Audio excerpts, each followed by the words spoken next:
Hello students, welcome to our channel Ajay sir commerce classes. देखिए, मैं आपके लिए लगातार लेकर आ रहा हूं वीडियो 1 to 1 टॉपिक, यानी टॉपिक के एक एक पॉइंट को अकॉर्डिंग टू सिलेबस। तो अकॉर्डिंग टू सिलेबस मेरे पास अब ये चैप्टर है बिजनेस सर्विसेज, और इस सर्विसेज में हमारे पास केवल दो ही चीजें हैं, एक बैंकिंग सर्विसेज और एक इंश्योरेंस की सर्विसेज। तो बैंकिंग सर्विसेज के लिए बैंक क्या होते हैं, कितने तरह के अकाउंट्स होते हैं, इन सब की डिटेल मैं आपको पिछली वीडियो में दे चुका हूं, जिसे आप प्लेलिस्ट में जाकर देख सकते हैं इजीली। तो बिल्कुल सिंपल कंसेप्ट को लेकर चल रहा हूं। 2 वीडियो मैं बैंकिंग के लिए बना रहा हूं और फिर 2 वीडियो में इंश्योरेंस के लिए बनाऊंगा, और आपका टॉपिक कंप्लीट हो जाएगा। छोटी छोटी वीडियोज हैं, तो इसलिए आपको ज्यादा मेहनत करने की रिक्वायरमेंट नहीं है। तो आज हम स्टार्ट कर रहे हैं बैंकिंग सर्विसेज, यानी बैंक अपने कस्टमर्स के लिए किस तरह की सर्विसेज अवेलेबल कराता है। तो उसमें सबसे पहली सर्विसेज आप देख सकते हैं bank draft, bankers draft, demand draft. आप कुछ भी नेम यूज कर लीजिए, वो कोई बहुत बड़ा इशू नहीं है।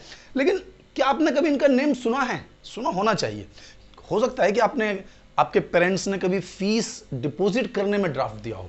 यदि आप बड़े स्कूल्स हैं, तो बड़े स्कूल में पढ़ते हैं, तो जो स्कूल्स होते हैं वो डिमांड ड्राफ्ट के थ्रू फीस लेते हैं।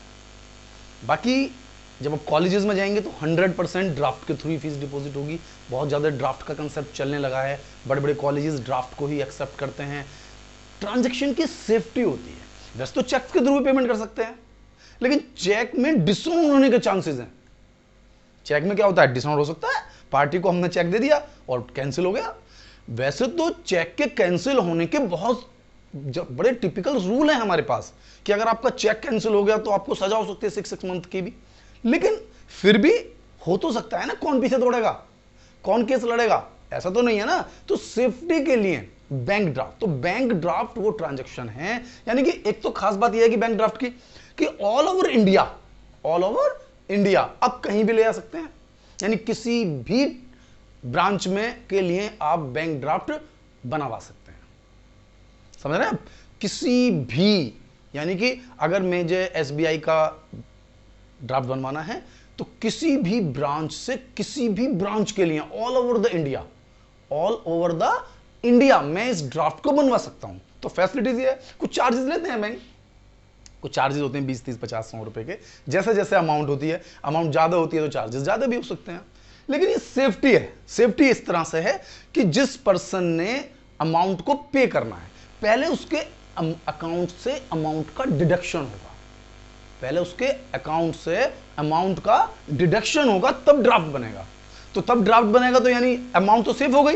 यानी कि अगर किसी पर्टिकुलर पर्सन या पर्टिकुलर ब्रांच के नेम पर ये ड्यू है, ठीक है, तो उस पर्सन के नाम पर अब ये पेमेंट कंफर्म हो गया, क्योंकि सामने वाली पार्टी के अकाउंट से पैसे कट चुके हैं और ये कभी डिसऑनर नहीं होता, यानी कि उस पार्टी को ये पैसा मिलेगा ही मिलेगा। तो कंफर्म अमाउंट है। तो बैंक ड्राफ्ट क्या है? Is a demand draft, bankers draft, जो एक बैंक अपने दूसरी ब्रांच, मतलब इंडिया, ऑल ओवर इंडिया किसी भी दूसरी ब्रांच पर अमाउंट को ड्यू करता है, और ये सेफ्टी ऑफ द ट्रांजैक्शन है, ठीक है, जिसमें कस्टमर के अकाउंट से पहले पैसा डिडक्ट होगा, ट्रांसफर होगा, एंड देन वो ड्राफ्ट ट्रांसफर होगा, जिससे कि जो रिसीवर है उसको कोई रिस्क ट्रांजैक्शन का नहीं है, अमाउंट का रिस्क नहीं है। ऐसे ही बैंकर्स चेक है, सेम है, पे ऑर्डर ये भी सेम है। लेकिन इसमें और बैंक ओवरड्राफ्ट में क्या डिफरेंस है? बैंक ओवरड्राफ्ट तो ऑल ओवर इंडिया हो गया, लेकिन जो बैंकर्स चेक है ये केवल एक ही पर्टिकुलर, जो क्या नाम, मैं कैसा स्टेट नहीं कह रहा मैं, पर्टिकुलर डिस्ट्रिक्ट, पर्टिकुलर सिटी। तो जनरली तो सिटी में ही होते हैं, बड़ी सिटी है तो एक सिटी के अंदर हो गया, जब मैक्सिमम डिस्ट्रिक्ट के अंदर, इसके बाहर नहीं जाएगा ये। जनरली तो सिटी के लिए होता है, केवल एक शहर के अंदर, जो बड़े बड़े शहर होते हैं वहीं यूज होता है। अब छोटे छोटे गाँव में तो इस्तेमाल हो नहीं रहा है, ठीक है। अब बड़े शहर है तो बहुत बड़ा शहर है, केवल उस सिटी की ब्रांचेस में यूज होगा, इसके बाहर नहीं जाएगा।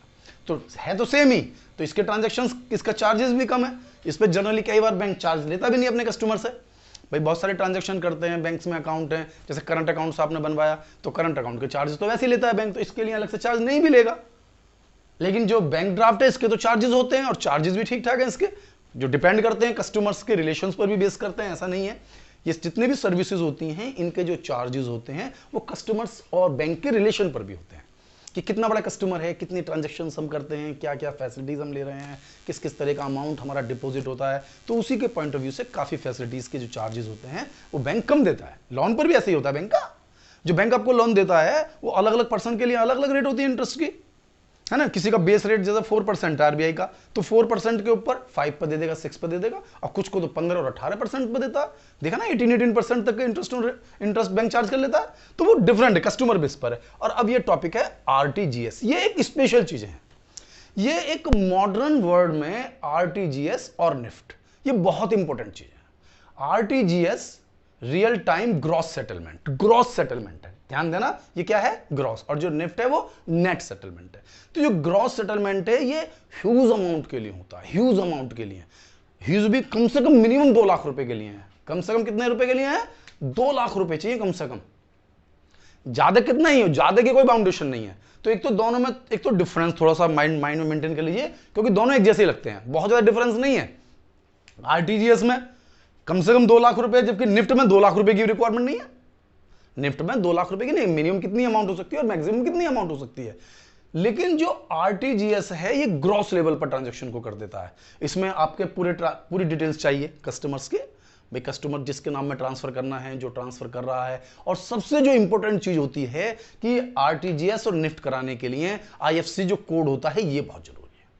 यानी कि बिना इसके आरटीजीएस या निफ्ट नहीं किया जा सकता है। निफ्ट यानी कि नेशनल इलेक्ट्रॉनिक फंड ट्रांसफर, इनकी जो फुल फॉर्म है ये जरूर पढ़नी चाहिए। टीचर इनकी फुल फॉर्म पूछ लेता है कि आप इसकी आरटीजीएस की फुल फॉर्म बताइए, तो फुल फॉर्म है real time gross settlement, NEFT की है नेशनल इलेक्ट्रॉनिक फंड ट्रांसफर। और ये यहां नहीं है, ये रिक्वायरमेंट आई जाती है, कभी पूछ लेता है कोई, सर निफ्ट की क्या है, तो निफ्ट का भी क्लियर होना चाहिए, आरटीजीएस का भी क्लियर होना चाहिए। अब ये है क्या, इसमें मैंने बताया कि 2 लाख रुपए मिनिमम अमाउंट है, इसमें मिनिमम की कोई ट्रांजेक्शन्स नहीं है। अब जो चार्जेस हैं, क्या है, चार्जेस, दोनों ही नेट से ट्रांसफर है। ये ग्रॉस सेटलमेंट है, ये नेट सेटलमेंट है। इसमें मिनिमम अमाउंट के लिए कोई बाउंडेशन नहीं लगाई गई है, मैक्सिमम अमाउंट के लिए कोई बाउंडेशन नहीं लगाई गई है, इसलिए इसको नेट सेटलमेंट के लिए यूज किया जाता है, इसको ग्रॉस सेटलमेंट के लिए यूज किया जाता है। ठीक है, ये जो आरटीजीएस है, चार्जेस ज्यादा नहीं है इसके, 30 रुपीज पर ट्रांजेक्शन है, 30 रुपीज पर ट्रांजेक्शन है। जितनी बार आप ट्रांजेक्शन करेंगे 30 रुपीज लगेंगे। मिनिमम 2 लाख रुपए ही है, 2 लाख से 5 लाख तक, 2 लाख से 5 लाख तक 30 रुपीज है। लेकिन अगर आप 5 लाख से ज्यादा की ट्रांजेक्शन करेंगे तो वो ज्यादा महंगा नहीं है, वो 50 रुपीज, 30 रुपीज, 35, 40, 50 वैसे कस्टमर्स। और ये जो निफ्ट का, ये प्योर कस्टमर रिलेशन पर बेस्ड है। ये चार्जेस कम भी हो सकते हैं, चार्जेस ज्यादा भी हो सकते हैं। आपने कभी एक बार कराया तो हो सकता है उसके पैसे ज्यादा ले लिए, लेकिन अगर आपका रेगुलर वर्क रहता है निफ्ट कराने का तो बहुत कम चार्जेस पर निफ्ट हो जाता है। कोई बहुत ज्यादा चार्जेस तो आरटीजीएस में भी नहीं है भाई, 30 रुपीज तो लिए, 5 लाख रुपीज तक का ट्रांजेक्शन कराया आपने सेकंडों में। एक और खास बात है, और वो खास बात यह है कि आरटीजीएस का जो पैसा है वो 2 घंटे में ट्रांसफर हो जाता है, 2 आवर्स में, बस 2 घंटे के अंदर ही आरटीजीएस का पैसा, ठीक है, ट्रांसफर हो जाता है ट्रांसफरी के पास। जबकि निफ्ट में ये समय 1 दिन लग सकता है, वैसे तो 1 वर्किंग डे के अंदर हो जाता है, 1 वर्किंग डे में हो जाता है, या नेक्स्ट डे तक हो जाएगा बस। तो ऐसा कुछ नहीं है निफ्ट कोई, तो निफ्ट, लेकिन निफ्ट जब यूज होगा जब छोटी ट्रांजैक्शन हो। अब किसी को 20,000 रुपए 50,000 ट्रांसफर करना है तो आरटीजीएस से तो नहीं हो सकता, वो किससे होगा, निफ्ट से ही होगा। इसमें भी समय नहीं लगता है। आज बैंकिंग सिस्टम इतना डेवलप हो गया है, इंटरनेट सिस्टम डेवलप हो गया है, आईएफएससी कोड हैं जिनके फटाफट ट्रांजैक्शंस हो जाता है, सेफ हो जाता है ट्रांजैक्शन, और आसानी से हम पैसे को ट्रांसफर कर सकते हैं। तो कुछ आया समझ में आरटीजीएस और निफ्ट के बारे में। RTGS real time gross settlement, ठीक है, तो ग्रॉस सेटलमेंट है इसके अंदर। क्लियर हो गया मेरे पास बेटा। अब हम पढ़ते हैं बैंक ओवरड्राफ्ट। ये बैंक ओवरड्राफ्ट क्या है? बैंक ओवरड्राफ्ट एक फैसिलिटी है जो बैंक अपने करंट अकाउंट पर जनरली प्रोवाइड करता है। किस पर करता है? करंट अकाउंट पर, यानी बिजनेसमैन के लिए। तो बिजनेसमैन को रेगुलर पैसे की जरूरत पड़ती है, भाई वो बिजनेस कर रहा है तो जरूरी नहीं है जितना उसके पास पैसा है उसी के वो चेक काटे। और अगर उसने चेक काट दिया गलती से और वो चेक कैश नहीं हुआ, तो मैंने अभी थोड़ी देर पहले बताया था, चेक अगर कैंसिल हो गया, डिसऑनर हो गया, तो सामने वाली पार्टी केस कर सकती है। तो इस कंडीशन में तो मेरी वैल्यू गिर जाएगी, रेपो गिर जाएगी। तो जर्नली जिस तरह के जो कस्टमर्स हैं ये अपने लिए बैंक से एक फैसिलिटीज प्रोवाइड कराते हैं, बैंक ओवरड्राफ्ट की। बैंक ओवरड्राफ्ट, तो बैंक ओवरड्राफ्ट के लिए बैंक को आपको कुछ सिक्योरिटी देनी पड़ेगी, किसी भी चीज की एक सिक्योरिटी बैंक रख लेगा अपने पास, और उसके बिहाफ पर आपके लिए बैंक ओडी की फैसिलिटीज दे देगा। यानी कि आप 10 लाख रुपए आपके अकाउंट से विड्रॉ कर सकते हैं अपनी अमाउंट के अलावा। नहीं समझ रहे आप? जितनी अमाउंट आपके बैंक अकाउंट में है वो तो आपके अकाउंट में है, उसको तो आप चेक काट ही सकते हैं, उसके पैसे तो आप निकाल ही सकते हैं, लेकिन इसके साथ साथ आप जितने रुपए की फैसिलिटीज लेते हैं, मान लो 10 लाख रुपए के लिए, तो आप 10 लाख रुपए और विड्रॉ कर सकते हैं। और खास बात यह है इनमें कि इंटरेस्ट केवल उतनी ही अमाउंट का लगेगा जितनी अमाउंट आपने एक्स्ट्रा विड्रॉ की है। अब आपने 10 लाख रुपए का ओवरड्राफ्ट ले लिया, तो इसका मतलब ये नहीं है कि 10 लाख रुपए पर गवर्नमेंट मतलब जो बैंक है वो इंटरेस्ट लेगा, नहीं, 10 लाख पर नहीं लेगा, जितने का मैंने एक्स्ट्रा निकाला है। क्लियर है? तो बैंक ओवरड्राफ्ट एक बहुत अच्छी फैसिलिटीज है बिजनेस को इंप्रूव करने के लिए, क्योंकि कस्टमर्स के साथ बड़ी दिक्कतें कई बार हो जाती हैं। पता नहीं चला, एक चेक मेरे अकाउंट में आया, मैंने तो समझा कि कैश हो गया होगा, वो कैश हुआ नहीं, मैंने चेक काट कर दे दिया। अब चेक काट कर दे दिया तो वो चेक डिसऑनर हो गया, तो मेरी तो रेपो भी खराब हो गई, वैसे भी कस्टमर्स के साथ रिलेशंस भी खराब होंगे, रेपुटेशन भी, रिलेशन भी। तो अब मैं बिजनेसमैन, अगर मेरे रिलेशंस खराब होंगे तो मैं कैसे काम करूंगा आगे? तो बैंक से फैसिलिटीज ले रही मैंने पहले ही कि भाई 10 लाख रुपए की फैसिलिटीज ले रखी है, अगर वो चेक कैश भी नहीं हुआ होगा तो बैंक मेरे चेक को कैश करा देगा, कैश करा देगा तो मेरी रेपुटेशन, गुडविल खराब नहीं होगी। तो बैंक ओवरड्राफ्ट समझ में आ गया। ऐसे ही कैश क्रेडिट है, कैश क्रेडिट लिमिट हम बनाते हैं, कैश क्रेडिट जनरली इसमें जो अमाउंट है, इतने पैसे की अमाउंट आपके नाम से क्रेडिट हो जाती है। जनरली ये जो कैश क्रेडिट होती है वो मिलती है हमें करंट असेट्स के लिए, स्टॉक के लिए। भाई अब आपको बिजनेस करना है, हाई लेवल तक बिजनेस करना है, तो आपको गुड्स स्टॉक चाहिए, यानी कस्टमर्स को आप उधार दे रहे हैं अपने। मैं बिजनेसमैन की बात कर रहा हूं, एक बिजनेसमैन के पॉइंट ऑफ व्यू से मुझे गुड्स खरीदना है, मुझे कस्टमर्स को उधार देना है, एक्सपेंसेस करने हैं, तो बहुत बड़ी जो ह्यूज अमाउंट होती है वो वर्किंग कैपिटल में चाहिए होती है। अगर मैं आपको बताऊं कि अगर हमारे हिंदुस्तान में बहुत सारी इंडस्ट्रीज बंद हो रही हैं, तो उसका बहुत बड़ा कॉजेज उनके पास वर्किंग कैपिटल की शॉर्टेज है, वर्किंग कैपिटल मिल नहीं पाती। भाई मैंने कोई इंडस्ट्री लगाया, मेरा जो हिसाब था कि भाई हमें जो है वो इंडस्ट्री 2 करोड़ रुपए में लग जाएगी, हम पे 2 करोड़ रुपए थे, हम पे तो 2 करोड़ 20 लाख रुपए थे, हमने 2 करोड़ रुपए में इंडस्ट्री लगा दी, काम शुरू कर दिया, काम शुरू किया। अब पता चला कि काम तो शुरू हुआ, लेकिन वो तो 1 महीने के बाद हमें पैसे की दिक्कत आने लगी, हमने चलो थोड़ा फंड और ले लिया, लेकिन वो तो चला ही नहीं। क्योंकि अगर आप कोई वर्क कर रहे हैं तो उसमें सबसे पहले आपको वर्किंग कैपिटल की रिक्वायरमेंट चाहिए। अरे पैसा तो वर्किंग कैपिटल से ही अर्न करेंगे ना। जब कस्टमर्स को आप गुड्स बेचेंगे, उसका कलेक्शन आएगा, तो इससे पहले तो आप गुड्स को बनाएंगे, रॉ मटेरियल परचेज करेंगे, वो बन रहा होगा, एक्सपेंसेस उस पर करने पड़ेंगे, गोडाउन तक जाएगा, उसके बाद वो रिटेलर होलसेलर तक जाएगा, फिर जाके बिके तब पैसा आएगा। ऐसे आसानी से पैसा नहीं आने वाला आपके पास। तो इस पूरे प्रोसेस में आपको बहुत सारा पैसा चाहिए, तो इसमें बैंक आपकी हेल्प कर देते हैं कैश क्रेडिट के थ्रू। आप अपने जो स्टॉक है उसी को ही मॉर्गेज कर दीजिए ना, बैंक उठा के ना यार आपके स्टॉक को, यानी कि वो स्टॉक, डेटर्स, जो आपकी करंट असेट्स हैं, इन्हीं को मॉर्गेज कर लेता है बैंक, ठीक है ना। तुम्हारी कुछ प्रॉपर्टी हो सकता है उसको गिरवी रख लेगा, मॉर्गेज गिरवी नहीं करता बैंक, मॉर्गेज कर लेता है। तो मॉर्गेज में आपको एक फैसिलिटीज प्रोवाइड कर दी। इसमें भी एक खास बात यही है कि जितना पैसा आप यूज करेंगे, जितना पैसा आप यूज करेंगे, बैंक केवल उतने पैसे पर ही चार्जेस लेगा, बैंक केवल उतने ही पैसे का इंटरेस्ट आपसे चार्ज करेगा। ये नहीं कि मैंने 50 लाख रुपए के लिए कैश क्रेडिट ले लिया और तो भैया 50 लाख का इंटरेस्ट नहीं दूंगा, मैं उसमें से जितना यूज करूंगा। ये तो मैंने अपने लिए एक लिमिट मेंटेन कर ली कि भाई अगर मुझे रिक्वायरमेंट है तो मैं ले सकता हूं 50 लाख रुपए तक इंटरेस्ट दूंगा। और डे टू डे इंटरेस्ट भी डे टू डे का है। आज मैंने 10 लाख रुपए लिए और कल सुबह जमा कर दिए, तो 10 लाख का इंटरेस्ट एक दिन का ही दूंगा, ये नहीं कि 1 महीने का दूंगा। तो एक सिस्टम समझिए, ऐसा नहीं, आप कंफ्यूज नहीं होंगे, आपको सिस्टम को समझना है। क्योंकि सबसे मेन जरूरी चीज ये नहीं होती कि आपको उसको कितना लर्न है, आपके माइंड में कितना अच्छा है। क्योंकि अगर आपके माइंड में कोई चीज बहुत अच्छी है तो आप उसको अपने वर्डिंग में बहुत अच्छा लिख सकते हैं। आज जो रिक्वायरमेंट आ रही है सीबीएसई की, वो ये नहीं कहता कि आप लर्न करते रहिए, ठीक है, अगर आपको ज्यादा अंडरस्टैंड नहीं होता है तो लर्न भी कर लीजिए, लेकिन कोशिश कीजिए कि आप उसे लर्न कीजिए। क्योंकि बिजनेस स्टडीज में सबसे ज्यादा केस स्टडी का रोल है, ठीक है। मैं आपको केस स्टडी दूंगा, आपको बताना पड़ेगा कि उसमें कौन सी फैसिलिटीज ली गई है, कैश क्रेडिट लिया गया या बैंक ओवरड्राफ्ट लिया गया, उसमें आरटीजीएस यूज होगा या निफ्ट यूज होगा, यानी केस स्टडी है। अब केस स्टडी को पढ़कर आपको जवाब देना है, तो इसका मतलब आपको समझना पड़ेगा ना, आपकी अंडरस्टैंडिंग पावर स्ट्रांग होनी चाहिए। इसके अलावा होता है e banking, internet banking. Internet banking सभी लोग समझते होंगे, आज का प्रेजेंट सिनेरियो इंटरनेट बैंकिंग का है। आज जो इलिटरेट कस्टमर हैं वही बैंक में जाते हैं, बहुत ज्यादा ट्रांजैक्शंस करते हैं। अदरवाइज जो भी लिटरेट कस्टमर्स हैं, जो पढ़े लिखे हैं, जो एक सिस्टम से लगे हुए हैं, बहुत सारा ट्रांजैक्शन ऑनलाइन करते हैं।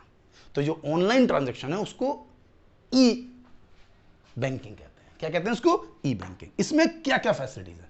ई बैंकिंग को मैं थोड़ा सा और क्लियरली कर लेंगे टॉपिक के थ्रू। एटीएम, अब कंफ्यूज नहीं होना हमें। एटीएम, बहुत सारे बच्चे कहते हैं always time machine. Always time नहीं होता बेटा, ये गलत है वर्ड। बहुत बार देखा है मैंने बच्चों को, वो गलत इस तरह को कि ऑलवेज टाइम, मतलब नाम भी ऐसे है ना, ATM, always time money. Always time नहीं है, ऑटोमेटिक टेलर मशीन है ये मशीन है। ATM is the machine. ATM एक मशीन है, ऑटोमेटिक टेलर मशीन, यानी कि इसमें किसी भी क्लर्क को, कैशियर को हमने रखा हुआ नहीं है। वो कंप्यूटर के थ्रू ऑटोमेटिक आपको विड्रॉ करने की और पैसे को डिपॉजिट करने की फैसिलिटीज दे रही है, इसलिए इसको हम एटीएम कहते हैं। और ऐसा कोई बच्चा नहीं होगा हमारे यहां कि जिसने एटीएम ना देखा हो। अब ये मत कहना एटीएम नहीं देखा सर हमने, एटीएम तो देखा होगा। तो हो सकता है आपने मनी विड्रॉ ना की हो, मनी डिपॉजिट ना की हो, तो इतना बड़ा इशू नहीं है। लेकिन आपको यहां पर केवल एटीएम को समझना है कि व्हाट इज द एटीएम, ये क्या फंक्शन करता है। एटीएम के थ्रू आप अपने बैंक का बैलेंस जान सकते हैं, आप बैंक से अपने पैसे विड्रॉ कर सकते हैं, बैंक में मनी डिपॉजिट कर सकते हैं, ठीक है। और आने वाले समय में तो ये बहुत सारी फैसिलिटीज दे रहा है। आप अपने पिन कार्ड को, मतलब जो पिन नंबर है जिससे पैसे निकालते हैं, उसको चेंज कर सकते हैं, सेफ्टी ट्रांजेक्शन लगा सकते हैं, ठीक है, कोई और कोड लगा सकते हैं और बैंकिंग ट्रांजेक्शन्स कर सकते हैं, एक बैंक से एक अकाउंट से दूसरे अकाउंट में ट्रांसफर कर सकते हैं एटीएम के थ्रू। एटीएम दे रहा है इतनी फैसिलिटीज आपको, क्लियर। अब ये जो एटीएम होता है, इससे जो पैसा हम विड्रॉ करते हैं, सर्विसेज देता है ना मैं, तो इससे जो पैसा विड्रॉ करते हैं वो एक कार्ड होता है जिसका नाम होता है डेबिट कार्ड। डेबिट कार्ड, अब इसको बहुत अच्छी तरह समझना है, क्योंकि जनरली हमारे बच्चे किसमें कंफ्यूज होते हैं, डेबिट कार्ड और क्रेडिट कार्ड। यहां तो कंफ्यूजन होता है। देख बेटा, हम कितने ही पढ़े लिखे सिस्टम में रह रहे हैं, लेकिन डेबिट कार्ड और क्रेडिट कार्ड में तो कंफ्यूजन कई बार हो जाता है हमें दोनों एक जैसे लगते हैं, डेबिट कार्ड क्रेडिट कार्ड, पता नहीं कभी क्रेडिट कहते हैं, कभी डेबिट कहते हैं, होता तो एक ही बात, एक नहीं होती। आप तो कॉमर्स के बच्चे हैं, आपको तो खुद ही पता होना चाहिए कि डेबिट क्या है और क्रेडिट क्या है, दोनों ही डिफरेंस है। डेबिट कार्ड वो कार्ड है जिसमें आपके अकाउंट में पहले से ही एक मनी डिपॉजिट है, आपके अकाउंट में पहले से ही एक मनी डिपॉजिट है और अप टू दैट मनी आप विड्रॉ कर सकते हैं, यानी कि आप अपने ही पैसे को विड्रॉ कर रहे हैं। आपका जो पैसा ऑलरेडी बैंक अकाउंट में डिपॉजिट है, केवल उस अमाउंट को आप विड्रॉ कर रहे हैं, तो वो है डेबिट कार्ड। अब क्रेडिट कार्ड, कार्ड तो वही है, एक डेबिट कार्ड है और एक बैंक ने इशू किया हुआ है क्रेडिट कार्ड। ये क्रेडिट एक फैसिलिटी है। क्रेडिट, आपके अकाउंट में पैसे नहीं है, उधार दे रहे हैं, आपको फैसिलिटी मिल रही है उधार की। अब डेबिट कार्ड पर चार्जेस नहीं लगेंगे, आप अपने पैसे को विड्रॉ कर रहे हैं, आप अपने पैसे का यूज कर रहे हैं, तो आपके पैसे को यूज करने पर थोड़ा चार्जेस लेंगे। चार्जेस किसके हैं? क्रेडिट कार्ड के। वो भी तब हैं एक्चुअली में चार्जेस जब आप उधार तो ले रहे हैं, यानी क्रेडिट कार्ड से आपके अकाउंट में कोई पैसा नहीं है और आप शॉपिंग कर सकते हैं। समझ रहे हैं आप क्रेडिट कार्ड की खास बात क्या है? क्रेडिट कार्ड की सिचुएशन में आपके अकाउंट में पैसा नहीं है, लेकिन आप तब भी सारी शॉपिंग कर सकते हैं, गुड्स परचेज कर सकते हैं। एक प्रेस्क्राइब लिमिट दे दी है आपको 5 लाख रुपीस तक, आप जितना चाहें उतनी शॉपिंग कीजिए और उसका पैसा आप कुछ इंस्टॉलमेंट में कुछ पर्टिकुलर टाइम बाद लौटा देना, ठीक है। तो पर्टिकुलर प्रेस्क्राइब्ड टाइम मेंशन किया गया है क्रेडिट कार्ड में, जिसमें आपको पैसे को लौटाना है बैंक को, और अगर आप नहीं लौटाते हैं तो हाई चार्जेस नहीं कहूंगा मैं इसको, हाई चार्जेस, बैंक इसके लिए बहुत हाई चार्जेस लेता है, ठीक है ना। सबसे ज्यादा इंटरेस्ट चार्जेस क्रेडिट कार्ड पर ही होते हैं यदि आप टाइम से पैसे को नहीं लौटाते हैं। क्रेडिट कार्ड बहुत अच्छी फैसिलिटी है, मैं ये नहीं कहूंगा कि इसमें चार्जेस ज्यादा हैं, चार्जेस नहीं है ज्यादा, फाइन ज्यादा है। आप उधार लीजिए, कितना ही गुड्स परचेज कीजिए, शॉपिंग कीजिए, कोई इंजॉय कीजिए, बट आपको उस पैसे को इन टाइम रिफंड करना पड़ेगा।